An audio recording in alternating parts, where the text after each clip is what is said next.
जमशेदपुर में भारी बारिश से जनजीवन बुरी तरह से प्रभावित हुआ है। हर तरफ बस पानी ही पानी नजर आ रहा, बाढ़ जैसे हालात है और 5 तस्वीरें पूरी कहानी बयां कर रही है जमशेदपुर की। घरों में पानी घुस गया है, एनडीआरएफ की टीम मुस्तैद है, नदियां उफान पर है, इलाके जलमग्न है, सड़क पर लोग परेशान हो रहे हैं। हालांकि अब हालात में थोड़े सुधार जरूर आ रहे हैं।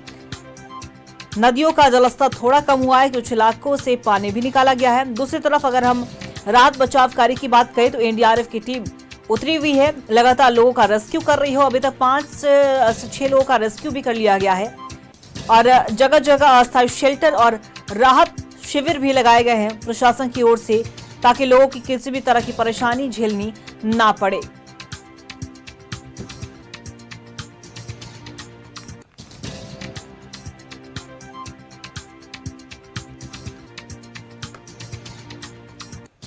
देखिए, लगातार बारिश से कोल्हान बेहाल है और कई इलाकों में बाढ़ जैसे हालात भी बने हुए हैं। घरों में पानी घुस गया है, नदियां उफान पर है, इलाके जलमग्न है, सड़क तालाब जैसे बन गए हैं, तालाब जैसे दिख रहे हैं। सड़क पर पानी लबालब भरा हुआ है, लोग परेशान हैं, लोगों का जनजीवन पूरी तरीके से अस्त व्यस्त नजर आ रहा है। हालांकि एनडीआरएफ की टीम लगातार मुस्तैद नजर आ रही है, राहत बचाव कार्य लगातार जारी है। दूसरी तरफ लोगों के लिए शेल्टर होम भी बनाए गए हैं, राहत शिविर भी जगह जगह पे लगाए गए हैं और प्रशासन की ओर से पहल भी की गई है कि आप सतर्क रहें। अगर किसी भी तरह की कोई परेशानी हो तो प्रशासन से जल्द संपर्क करें। प्रशासन आपके लिए लगातार तत्पर नजर आ रही है। इस तरह की अपील भी सरकार की ओर से, प्रशासन की ओर से की गई है।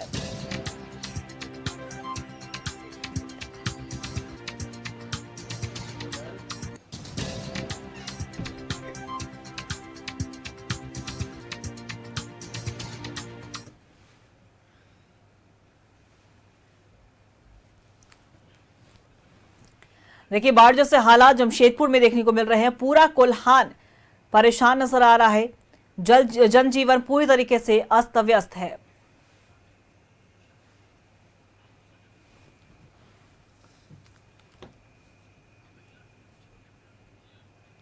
और जमशेदपुर से हमारे सहयोगी राकेश हमारे साथ इन तमाम तस्वीरों के लिए जुड़ गए हैं।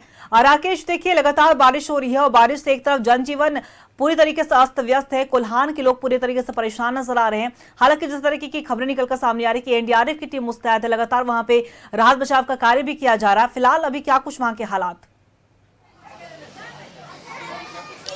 बिल्कुल अंकिता, अभी थोड़ी हालात बेहतर जरूर आप कह सकते हैं, क्योंकि मौसम का मिजाज अभी थोड़ा बदला है, बारिश नहीं हो रही है, इस वजह से थोड़ी राहत है।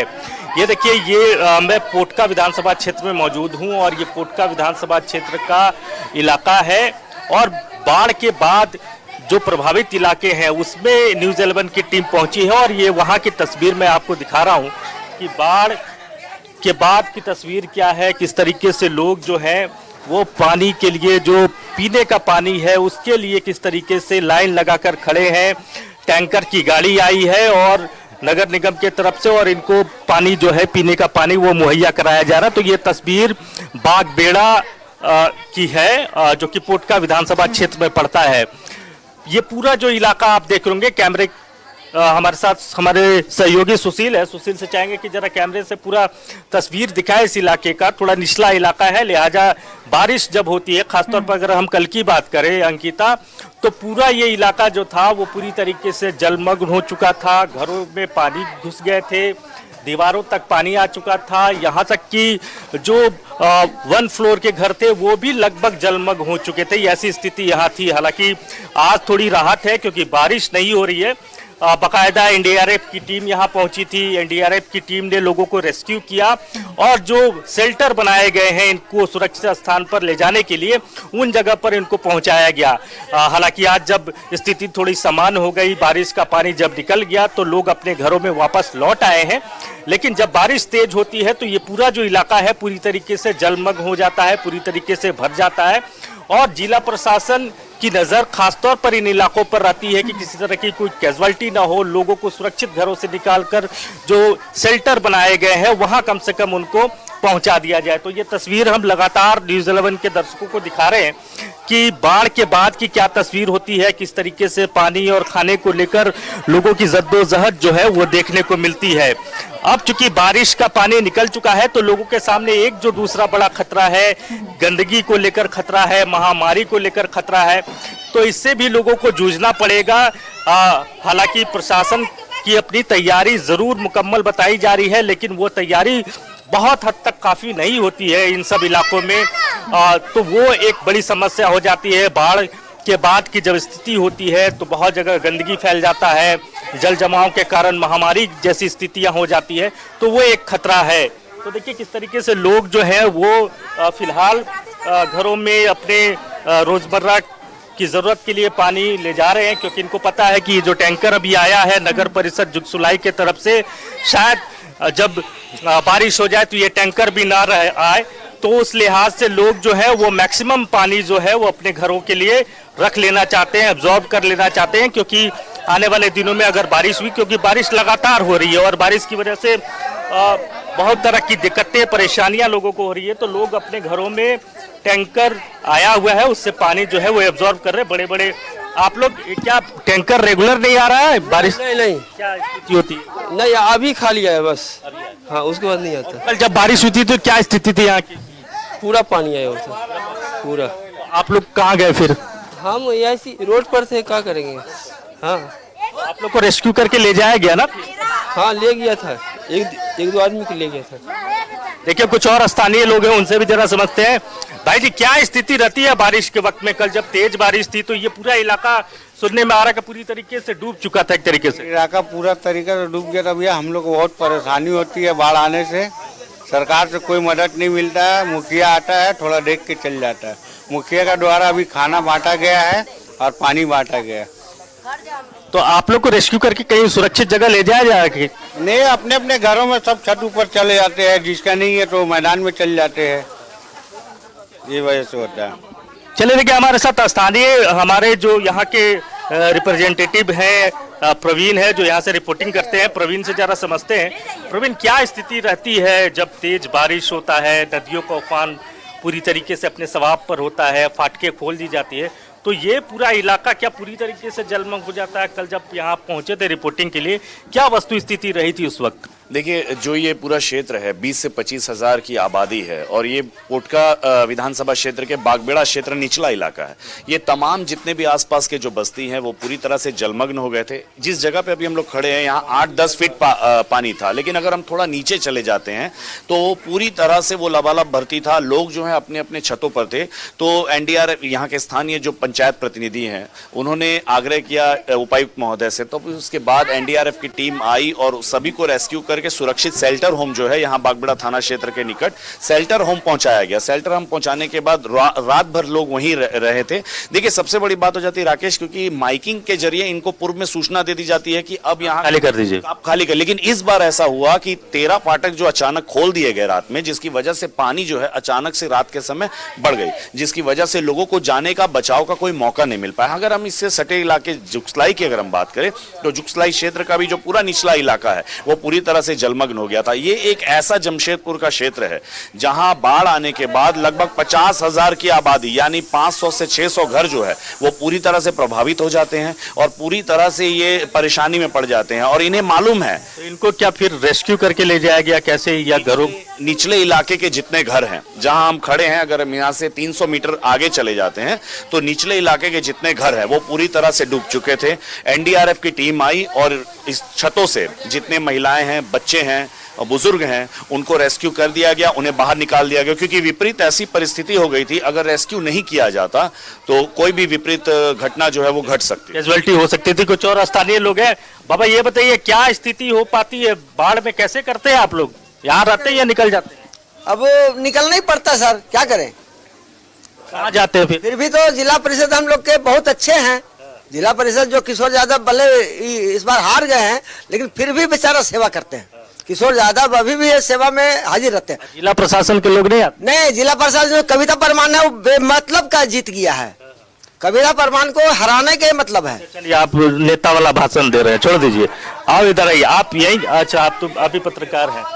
तो देखिए लगातार देखिए ये एरिया जो है बहुत निचला इलाका है अंकिता, और यही वजह है कि जब भी फाटक खोले जाते हों या तेज बारिश हो, जिस तरह का अभी फिलहाल जो परिस्थितियां देखने को मिल रही है, जब सैदपुर सहित पूरे कोल्हान की अगर बात करें तो ये पूरा इलाका जो है पूरी तरीके से लबालब भर जाता है। और आप देखिए ये जो जगह मैं आपको दिखाने की कोशिश कर रहा हूँ कि देखिए यहाँ तक बारिश का पानी जो था वो था, हालांकि लेवल और ज्यादा ऊपर था, लेकिन अभी थोड़ी धूप हुई है, थोड़ी रोशनी हुई है, तो इस वजह से थोड़ी राहत जो है वो लगातार ग्राउंड जीरो पर उतरे हैं, वहां की तस्वीरें आप लगातार हम तक पहुंचा रहे हैं। लेकिन दूसरी तरफ अगर हम बात करें, अभी हालात जरूर सामान्य हो गए हैं, लेकिन अभी भी मौसम विभाग की ओर से बारिश को लेकर अलर्ट जारी कर दिया गया है। तो ऐसे में अभी जिस तरीके से स्थानीय लोगों ने भी बताया है कि वहां पर रेस्क्यू उन्हें किया गया, लेकिन आने वाले दिनों में अगर इस तरह की स्थिति अगर फिर से देखने को मिलती है तो उससे निपटने के लिए और क्या कुछ वहां की व्यवस्थाएं की गई हैं, प्रशासन किस तरीके से और मुस्तैद नजर आने वाली है? बिल्कुल मुकम्मल तैयारी की बात और दावे जरूर जिला प्रशासन की तरफ से की जा रही है। हमारे साथ देखिए मनोज जी भी है। मनोज जी पूरे कोल्हान से न्यूज़ 11 के लिए रिपोर्टिंग करते हैं। मनोज जी, क्या स्थिति परिस्थितियां हो पाती है बारिश के वक्त में, खासतौर पर अगर हम कल का जिक्र करें तो वो मंजर कैसा रहा? देखिए, निश्चित तौर पे आप जो जमशेदपुर का जो भूभाग है, पूरे कोल्हान का भूभाग कहेंगे, तो इस भूभाग में क्या है कि जब बारिश शुरू होगा तो अचानक नदी जो है उफान पे आ जाता है, और उसके बाद सीधे तौर पे जो नदी किनारे जो इलाका है, जो बस्ती है, वो जलमग्न हो जाता है। हालांकि अगर बारिश होता रहा तो लगातार लोग परेशान रहते हैं। अगर बारिश 2 घंटा अगर थम गया, 3 घंटा थम गया, और उसमें भी बैंगबिल उड़ीसा का अगर फाटक नहीं खोला गया, अगर वो खोला जाता है तो ज़्यादा परेशानी जमशेदपुर के लोगों को होता है, घाटशिला के लोगों को होता है, सरायकेला आदित्यपुर के लोगों को होता है, मनोहरपुर के लोगों को होता है, तो वो ये लोग उसके ज़्यादा परेशान होते हैं। लेकिन जब कल यहाँ पर अचानक बारिश बहुत ज़्यादा था, बारिश के साथ बैंगबिल का फाटक खोल दिया गया, तो जिस जगह पे हम लोग खड़े हैं ये पूरा जलमग्न था। लोग यहाँ छत पर बैठे हुए थे, लोग अपने घरों से बाहर नहीं निकल पा रहे थे। लेकिन प्रशासन की तरफ से ये एनडीआरएफ की टीम को लगाया गया, जो लोगों को रेस्क्यू कर बाहर। सवाल ये है कि परिस्थितियां अगर फिर से वैसे ही हुई, क्योंकि बारिश का अलर्ट तो है, 30 तक तो बारिश होगा ही होगा, तो वैसी परिस्थिति में फिर क्या तैयारी है जिला प्रशासन की तरफ से? निश्चित तौर पे ये बढ़िया सवाल है कि प्रशासन लोगों से सिर्फ ये आग्रह कर रहा है कि आप ऊंचे स्थान पे चले जाइए। ऐसी कोई व्यवस्थाएं नहीं है जो नदी से जो पानी बस्ती की तरफ आए उसको रोका जाए। यहाँ सुलिस गेट का डिमांड लोगों का पहले से था, तो सुलिस गेट होने से क्या है कि पानी अगर जैसे आया, जो बारिश का पानी है बस्ती में, वो सुलिस गेट से बाहर निकलेगा, ओवरफ्लो होगा तो अंदर आएगा। अब क्या हुआ कि सुलिस गेट की संख्या कम है, वो क्या होता है, पानी जब ओवरफ्लो हुआ तो यहाँ जमा हो जाता है। तो प्रशासन को चाहिए कि कम से कम जो पानी यहाँ अंदर नहीं आए। यहाँ पे अगर बांध देते हैं नदी किनारे से, तो वो योजना थी पहले, लेकिन जब रघुवर दास मुख्यमंत्री थे तो उन्होंने डीपीआर बनाने का आदेश भी दिया था, लेकिन वो सब कुछ कागज पे दिखा। लेकिन अब यहाँ के लोग जो है धीरे धीरे अभी भी जब बारिश होता है, चाहे साल में 2 बार तो लोगों को उसका सामना करना पड़ेगा ही, एक बार लोगों ने अभी किया है, और जो स्थिति है जो मौसम विभाग कह रहा है वो आने वाले समय में एक बार और लोगों को परेशान होना पड़ेगा। प्रशासन को चाहिए कि कम से कम नदी से पानी बस्ती में नहीं आए, इसकी व्यवस्था करें। एक सवाल और ले लेते मनोज जी आपसे कि जैसे बारिश हुई और आप कह रहे हैं कि पूरा मकान ये जो है 1 फ्लोर या 2 फ्लोर का, ये तमाम जो है वो पूरी तरीके से जलमग्न हो जाता है, और जैसे ही बारिश खत्म हुई उसके बाद लोग जो हैं वो शेल्टर होम से वापस आ भी जाते हैं, तो ऐसी कोई व्यवस्था क्यों नहीं हो रही है जिला प्रशासन की तरफ से कि उनको पूरे इस माहौल को देखते हुए उनको अस्थायी तौर पर शेल्टर होम में ही रखा जाए? देखिए, निश्चित तौर पे वो प्रशासन को की जरूरत है कि प्रशासन इन लोगों को कम से कम अस्थायी तौर पे आप सही करें कि रखें। लेकिन सवाल यह है कि ये नदी का पानी जो है वो ज्यादा देर टिकता नहीं है। देखिए, कल बारिश आया, यहाँ लग रहा था खत्म, रात भर में पानी निकल गई। तो अब लोग यहाँ के जो है ये लोग भी अपना माइंड मेकअप करके रखे हुए हैं। हालांकि जब बारिश शुरू होता है तो प्रशासन लाउड स्पीकर से अनाउंसमेंट करता है, लेकिन इस बार गलती हुई जब उड़ीसा के बैंगबिल का फाटक खोला गया गया तो ऐसा अनाउंसमेंट नहीं हुआ। अगर हो जाता तो जो सामान लोगों का क्षति हुआ वो नहीं होता, लोग कम से कम ऊंचे स्थान पे चले जाते। तो ये लोग ये समझते हैं कि और मनोज, और वहां की जो परिस्थितियां उससे निपटने के लिए प्रशासन लगातार मुस्तैद नजर आ रही है, और ऐसे में लोगों को भी सतर्क और जागरूक रहने की जरूरत है, ताकि अगर किसी भी तरह की स्थिति अगर आती है तो आप उससे जल्द निकल पाए। फिलहाल आप दोनों का बहुत बहुत शुक्रिया हमारे साथ जुड़ने के लिए, वहां की तस्वीरें पहुंचाने के लिए। देखिए, पूरी तरीके से कोल्हान बेहाल है, जनजीवन अस्त व्यस्त है, लेकिन दूसरी तरफ जमशेदपुर में हालात जरूर सुधरे हैं, लोगों को थोड़ी बहुत राहत जरूर मिली है। एनडीआरएफ की टीम भी मुस्तैद है।